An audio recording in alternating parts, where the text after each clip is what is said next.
자, 오늘은 매우 중요하고 흔한 질병인 당뇨병에 대해서 전반적인 이야기를 해보겠습니다. 앞으로 10분 동안 당뇨병이 무엇인가, 종류, 원인, 증상, 합병증 및 관리 전략에 대해서 말씀드리겠습니다.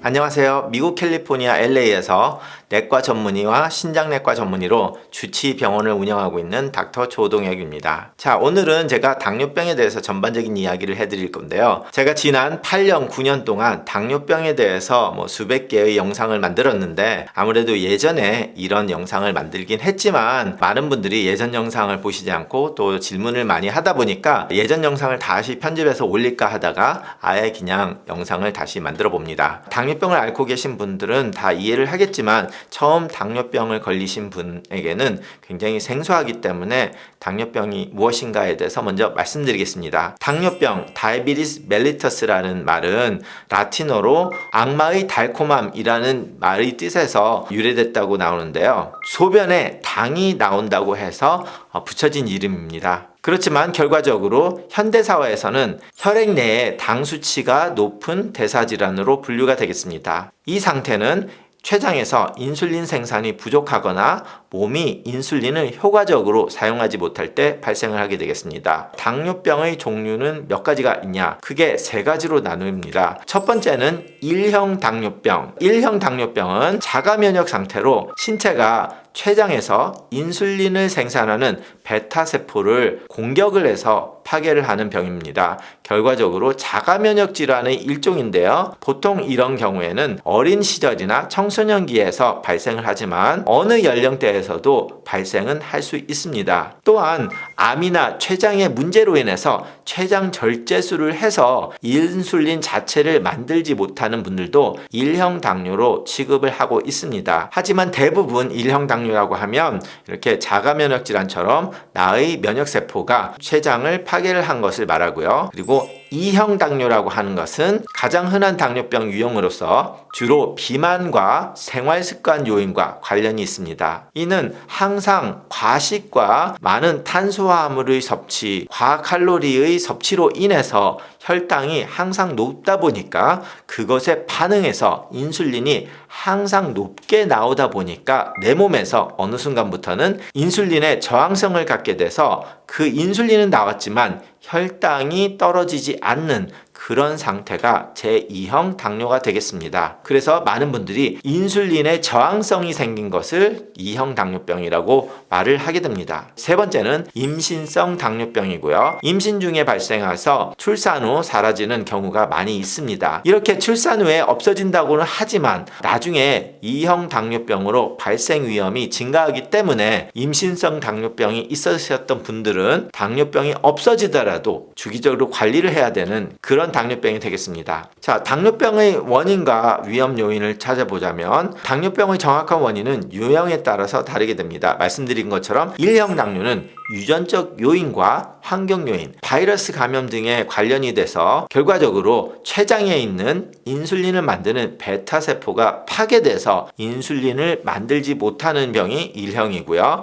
2형 당뇨는 주로 생활습관, 너무 불균형적인 식사, 비만, 그리고 신체 활동 부족 그런 것들이 있지만 비교적 유전적 요인도 꽤 관련이 있게 되겠습니다. 그리고 세 번째 임신성 당뇨병은 임산부가 비만하거나 고령의 임산부, 당뇨병 가족력 등이 위험 요인이 되겠습니다. 자, 그래서 당뇨병의 증상을 말하자면 당뇨병은 결과적으로 진단을 받으려면 폐검사를 해야 되는데 일반적으로 건강검진에서 발견을 하지만 증상이 있어서 병원을 찾으셔서 진단을 받으시는 분들도 꽤 있는데요. 당뇨병의 일반적인 증상은 빈번한 배뇨, 극심한 갈증, 극심한 배고픔, 원인 불명의 체중 감소가 있기도 하고요. 피로하고 흐릿한 시야, 그리고 상처가 났을 때 느리게 치유되는 상처 또는 빈번한 감염이 될 수도 있습니다. 자, 당뇨병의 합병증을 이야기하자면 제가 환자분들께 말씀을 자주 드리는 것은 당뇨병으로 죽는 사람은 없다. 당뇨병의 합병증으로 문제가 돼서 돌아가시거나 건강을 잃으시는 거지 당뇨병 자체로 문제가 되지는 않는 경우가 대부분이다 라고 하죠. 그 말을 하는 이유가 이렇게 당뇨병의 합병증이 무섭기 때문에 그 합병증을 잘 알고 그것을 방지하는 치료를 하기 위함인데요. 당뇨병을 제대로 관리하지 않으면 심각한 합병증이 초래될 수 있는데 가장 흔한 거는 혈관질환입니다. 그래서 심혈관질환, 심장마비, 뇌졸중 이런 것이 올 수 있고 신경손상으로 신경병증, 당뇨병성 신경병변 뭐 이런 식으로 말하는 찌릿찌릿하거나 통증이 오거나 이런 신경손상도 있고 당이 소변으로 나오면서 콩팥을 손상을 하기도 해서 당뇨병성 신장병이 생기기도 하는데요. 한국이나 미국이나 말기 콩팥병으로 인해서 투석을 하시는 분들의 50%가 당뇨병 때문에 투석을 하게 되는 경우입니다. 그리고 당뇨병은 눈의 손상도 일으키는데요. 망막에 병을 일으키고 따라서 당뇨가 있으신 분들은 1년에 한 번 정도는 안과 의사를 보셔야 하고요. 그리고 발 문제가 생기기도 하고 특히 발에 궤양, 감염이 있기 때문에 여기에 대해서 합병증 관리를 하셔야 되고 피부 질환도 있고 청력 손실 그리고 알츠하이머 병까지도 더 생길 확률이 높아지게 됩니다. 자, 그래서 당뇨병의 진단은 어떻게 하냐? 당뇨병은 다양한 테스트를 통해서 진단을 할 수 있는데 결과적으로 피검사입니다. 자, 그래서 세 가지로 당뇨병 진단을 하는데요. 셋 중에 하나만 있어도 당뇨병입니다. 첫 번째는 8시간 이상 공복을 했을 때 공복 혈당이 126mg/dL 이상이 됐을 때, 그리고 두 번째는 경구 포도당 내성 검사로 75g의 포도당을 마신 후 30분마다 아니면 1시간마다 혈당 확인을 2시간 동안 했을 때 여기서 200mg/dL 이상 나올 때거나 아니면 아무 때나 200 이상이 되면 당뇨병입니다. 그리고 세 번째로는 당화혈색소 히모글로빈 A1C라고 하는 검사를 피검사로 하는데 여기서 6.5 이상이 나오면 당뇨라고 합니다. 그래서 이 셋 중에 하나라도 초과가 된다면 당뇨병으로 진단을 받게 됩니다. 당뇨병의 관리 및 치료는 당뇨병은 완치할 수는 없는 질병입니다. 한 번 당뇨는 영원한 당뇨라고 말씀을 드리는데요. 한 번 당뇨가 있어서 약을 먹었다고 영원히 약을 먹어야 된다는 말은 아닙니다. 약과 인슐린을 하더라도 2형 당뇨인 경우는 생활습관, 식사와 운동으로 약을 하다가도 약을 끊고 약 없이 관리를 할 수 있는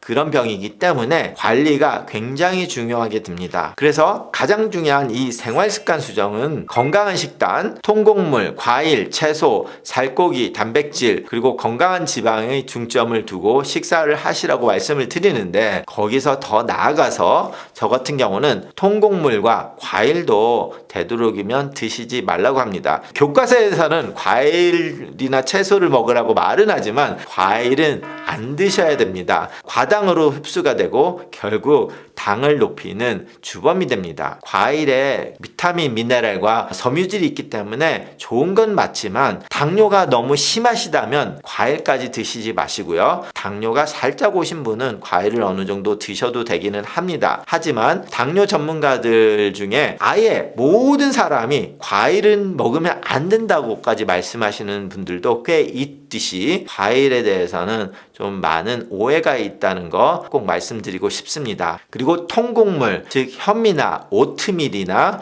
이런 것들도 쌀밥보다는 좋은 거지 좋은 것은 아닙니다. 그래서 자신이 이런 거를 주로 좋아해서 먹는 게 아니라면 통곡물도 별로 추천을 해드리고 싶지는 않습니다. 그리고 두 번째는 규칙적인 신체 활동입니다. 주당 최소 150분의 중등도 유산소 운동을 목표로 한다고 말씀을 드리는데요. 쉽게 말하자면 제가 지난 영상에서 운동하는 것을 보여드렸듯이 숨이 약간 찬 그런 운동을 일주일에 150분 정도 이상을 하시는 것을 추천을 드립니다. 그래서 한 40분에서 50분 되는 것을 일주일에 3번에서 5번 정도 하시는 게 저는 좋다고 생각을 합니다. 세 번째는 체중 관리입니다. 특히 2형 당뇨에서는 건강한 체중, 비만하지 않은 체중을 유지하는 게 좋고요. 하지만 1형 당뇨에서는 대부분 살이 굉장히 마르신 분이기 때문에 체중 관리로 비만하지 않은 체중을 유지하라는 말은 2형 당뇨의 환자들을 말씀을 하는 겁니다. 자, 그래서 이렇게 생활 습관이 어느 정도 하지만 그걸 극적으로 하지 못해서 약물의 도움이 필요하다면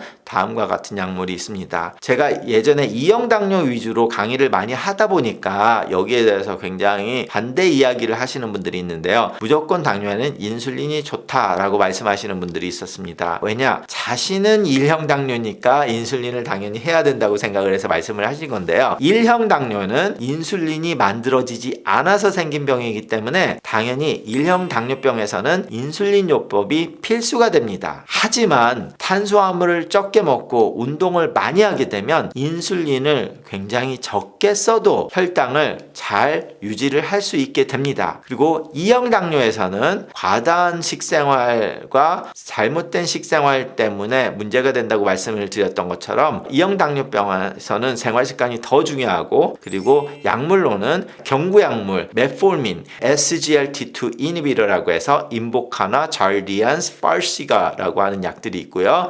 그리고 비인슐린 주사제로 GLP-1 리셉터 아고니스트라고 해서 근래 들어서 오프라 윈프리와 일론 마스크가 이 주사로 굉장히 많은 살을 뺐다고 해서 곽강을 받은 주사제가 원래는 당뇨약으로 쓰인 GLP-1 리셉터 아고니스트, 그 중에서도 브랜드 네임으로는 오젬픽을 썼었죠. 오젬픽과 트룰리스리, 예전에는 빅토자도 있었는데요. 이런 식의 주사가 있고, 자, 그리고 이런 걸로 안 될 때는 인슐린 주사를 맞아야 되는 경우도 많이 있게 됩니다. 제가 경구 약물로는 많이 있는데 그것만 가지고는 또 영상을 길게 만들어야 되니까 예전에 만들었던 영상 보시고요. 자, 그리고 모니터링을 하셔야 되는데 목표 범위에서 혈당 수치를 유지하기 위해서 정기적으로 혈당 모니터링이 필요합니다. 그리고 합병증을 모니터링하기 위해서 정기적인 검진도 받으셔야 되고요. 자, 그래서 이렇게 혈당 모니터링을 하는 기계가 예전에는 핑거스틱을 해서 글루코미터라고 해서 바늘로 손가락을 찔러서 피를 내고 그걸 테스트 스트립트에다가 넣어가지고 체크하는 글루코미터를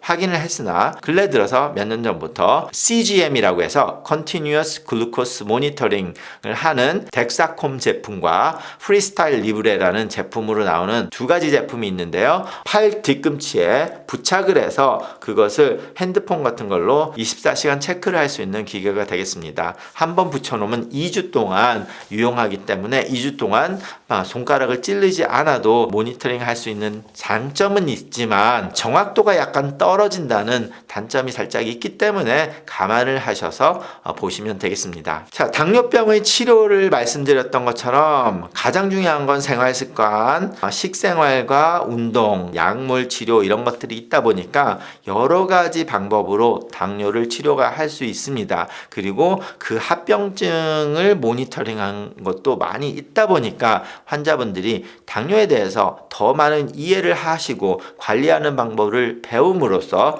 합병증을 예방하고 합병증을 조기 발견해서 치료를 제대로 할 수 있는 거니까 당뇨에 대해서는 많이 배우면 배울수록 좋다고 생각을 합니다. 하지만 유튜브를 보다 보면 정확한 정보보다 너무 허무맹랑한 정보, 거짓 정보, 아니면 너무 과하게 표현된 정보들이 많아서 어느 정도 정확한 정보를 찾으시는 게 가장 중요한 것 같습니다. 당뇨에 해가 되는데 그 정보를 잘못해서 주는 사람들의 유튜브를 보고 오히려 당뇨가 나빠지거나 아니면 합병증을 일으키는 그런 분들을 종종 보기 때문에 좀 안타까워서 내과 전문이라고 소개를 하거나 가정의학과 전문이라고 소개를 하시는 분들이 강의를 들으시는 것을 추천드립니다. 여러분, 당뇨는 평생 관리가 꼭 필요한 만성질환입니다. 올바른 생활습관 변화, 약물 및 지원을 통해서 당뇨병 환자들은 건강하고 충실한 삶을 살 수 있습니다. 조기 발견과 적극적인 관리는 합병증을 예방할 수 있는 핵심입니다. 여러분도 많이 배우시고 치료에 적극적으로 참여하셔서